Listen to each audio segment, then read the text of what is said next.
What is up, Fantasy League enjoyers? How you doing? Hopefully you're having a great day, and hopefully you had a great group stage, because I certainly did. Top 1%, that's by far the best I've done this season. It's not even close.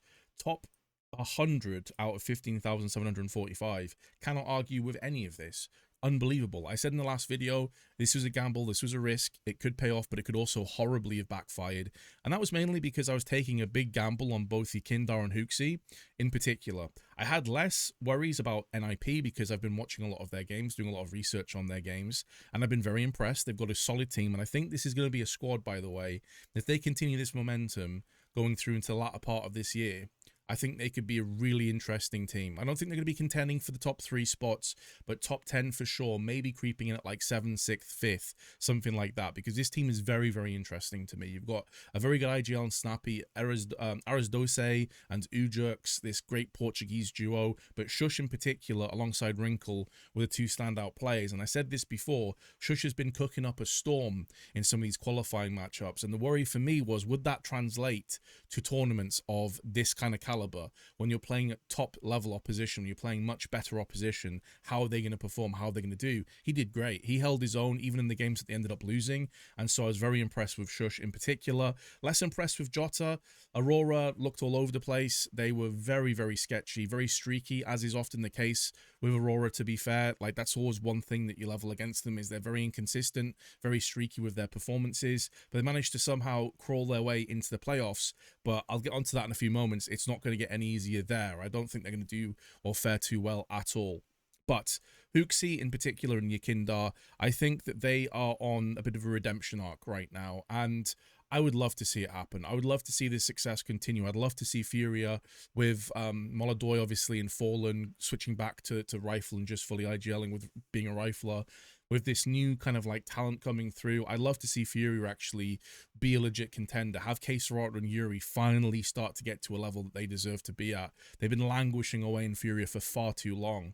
And so I thought Yakindar came back. I'm not going to say he had like a kind of a form of disgrace as he left out of Liquid. I think he was honestly harshly judged and critiqued for a lot of his performances. Yes, some of them looked pretty rough. Yes, his individual stats were nothing spectacular or nothing special, but you also have to take into account that for some of that at least, he was under Twist's IGLing. Their T-sides were appalling, abysmal, and it felt to me that basically it was like, Yakindar, go get some entry frags, go make a play for us, be the X-Factor player. And when you don't have protocols, and you don't have full strats, and you don't have a team that feels like they're united and cohesive, you're just basically leaving him hanging out to dry. And that's what happened so many times. Now, I'm not going to say that that was all the reason why he individually struggled in the team. He obviously didn't have good games as well, but I feel like a lot of the criticism and a lot of the kind of accolades of being this kind of like garbage player and this wash player were completely unjustified and very unfair, to be honest. And so I'd love to see him continue to prove the naysayers wrong here in this Furia team. And you can also say the same for Hooksy.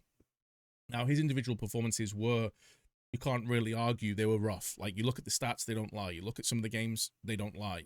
But he's this IGL that was so selfless, I have to say, in terms of how he approached the game. The amount of times he was dropping weapons, the amount of times that he was trying to be an entry fragger, the amount of times that he was trying to be a crowbar to break open their adversary CT sides. And it didn't matter to him whether he was on 0 kills or 15 kills after the first half, as long as his team was winning rounds. You could clearly see that he had the bigger picture in mind all the time as he played. And so for all the crazy criticisms and BS that was thrown his way, he was massively scapegoated, in my opinion. He did earn some of the criticism, I will say, but I think it was overblown and kind of harsh. It's great to see him come back with this Astralis team and make the playoffs. And individually, he had some amazing performances as well. Like, he was actually top fragging for quite a few of the maps. He was really pulling out all the stops, showing that this last year plus that he's been away, he's been workshopping. He's been really working on himself and waiting for that right opportunity to show the world what he can do. And I love that kind of a story. I'm always going to root for that kind of guy. I'm always going to see the redemptive elements in players and wish them all the best. And so that was just been really cool to see. And I'm glad that the gamble that I took paid off. And then obviously Donk did Donk things. He is just a phenom. He is just unbelievable. He's a force of nature in Counter-Strike, and I don't really have much else to say about the guy. You run out of words to say about him. I honestly think it'll probably continue here in the playoffs. I think Spirit are the massive favourites, and for good reason, especially considering you don't have Vitality, etc. at this tournament. So that's put us into 6th position. I'm actually kind of technically in 5th, but it's because these two players, Lucas and P2, are on 140 each. I'm only 5 points away from top 3 now. And considering at one stage I was like 30 points away from the pack, I was down in 10th, 11th position. I was having a shocker of a tournament, especially like in the early to mid portion of it. I was just unbelievably bad. So this top 1% has made the world of difference. Now as we come into the major cycle, it's going to be Dallas and then the major. It's going to be really interesting to see if I can maybe catch up or not. We'll have to wait and find out what happens. It could be a one and done though. It could just be a fluke, you know, top 1% and that's it. However, we're in the playoffs, and this is where things I think start to get very odd, because you look at the playoffs, you look at the brackets, and one of these sides is not like the other. In the top half, you have the Mongols, Aurora, Na'Vi, Astralis. Now, Astralis normally you would be like, well, they're going to get hammered, they're going to get destroyed, etc., etc. But the way they were playing in the group stage, I was very impressed with. And Na'Vi have had their slips and slides and their problems. So, but this is way more stacked than the bottom half is. Like Furia, MIBR, Spirit, and NIP. Realistically, I was impressed with Furia and how they performed compared to where they were before. I was impressed with NIP. They've not been a relevant team in CS for at least 5 years, probably, maybe even longer. In fact, it almost definitely is longer. This is the best roster I believe they've had in half a decade. I think this is the best chance they've had to do anything in tournaments for many years. And they've been very impressive to me. They're still finding their way. They're still grinding the hell out of this. But it's Spirit, right? And so as much as I want to give props to NIP and Shush and Wrinkle, and I want to give props to Fury and MIBR, realistically, this would be a huge flub, a huge fumble, if Spirit do not make the finals of this event. It would just be an uncategorical error, because they looked like the best team in the tournament. A lot of people expected them to be the best team in the tournament coming into the event, and they've proven everyone right. Donk just completely took over. As also, Shiro was playing well. Everyone realistically was playing pretty solidly. So you look at this and you think, right, Spirit Grand Finalists, they have to be. It would be a huge shock if they get beat. I think NIP, though, to be fair to them, they do have an outside chance. And I have been really impressed with NIP and their tenacity that they've shown throughout this tournament. They managed to squeak through 3-2, but that's against some like really solid opposition they played against. Like you're looking at NIP, so they start off against VP, they beat them. Okay, like, you know, it's VP. They play against Spirit, they lose that game. Like, yeah, can't really blame them for that one. Aurora beat them after that, and then they're playing Odic, and they managed to beat G2 to make it through. So they've played some of the best teams, the highest rated teams in this event to make this point. But it's Spirit. So I think Spirit make the grand finals. Therefore, I'm just looking at Spirit and I'm thinking they're looking like they're ironclad guaranteed points to me. On the other side, it gets way harder, because although the Mongols looked really good as well, they went through 3-0 and pretty much smacked most of the teams they played against. It's also the fact they're against Aurora, who looked really woeful to me, I've got to say. I was very underwhelmed with their performances.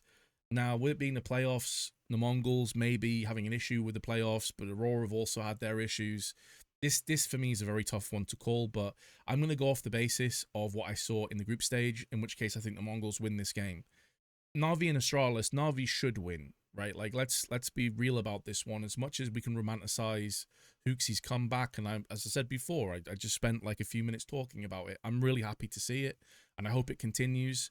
And I do hope Astralis win this game, to be honest, just purely for the narrative and purely for the story going into the game. I hope they do. But they're still very new with Hooksy. They're still finding their way. And although it's a very impressive performance to me, what we saw in the group stage, Na'Vi, they are a stronger team right now in terms of their individuals. They're a stronger team in terms of their strategical play. Yes, they have a lot of holes. Yes, they have a lot of chinks in the armor. But I still think they should win this. So I'm going to say Na'Vi and the Mongols. And then between the two of those, it honestly is a coin flip. That is a proper 50-50. Based off what I saw in the group stage, I'd say the Mongols to make it through to the finals. But we also know that the Mongols do sometimes struggle in front of crowds. They do sometimes struggle in front of an arena. And so maybe that's where Na'Vi get the edge. And so maybe I'd be like 55-45 to say Na'Vi make the finals against Spirit, where Spirit will win. I think Spirit will win a best of 5 for sure. So I'm saying Spirit take the whole thing. Maybe Na'Vi meet them in the finals.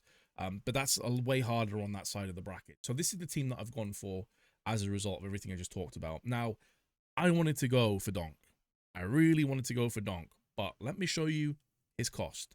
250,000.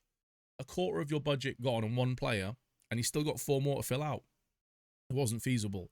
I'd have to go for 4 budget plays, and those 4 budget plays would either be playing against Spirit in the first game, which means I'm almost guaranteed negative points, or they would be on teams that I just didn't really see winning, or even if they did, it's plays that are typically going to get minus points, and so it did not feel like it was worthwhile. So I've gone for another bit of a gamble on this one.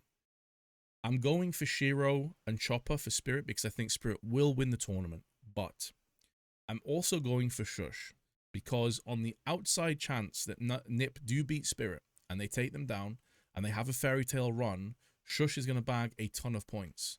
Because if they beat Spirit, I would fancy Nip to beat Furia or MIBR as well, and I'd fancy them to make it to the finals. I think the winner of this game between Spirit and RV gets to the finals, and so I'd rather have Shush there just in case. But on top of that, if NIP do lose, Shush was consistently getting positive points regardless of wins or losses because of how individually well he was playing. So it's not to say I'm guaranteed to get points with him, of course not. That's never the case. But even if Spirit win, as I expect they will, then I think Shush will still bag some points and he'll still be useful and he'll still be a viable pick. On the other side, I got for Na'Vi and the Mongols because I do believe they're going to make the semi-finals on the other side and play each other. And so I want at least one player from the other side of the bracket to also be in the finals to maximize potential of points.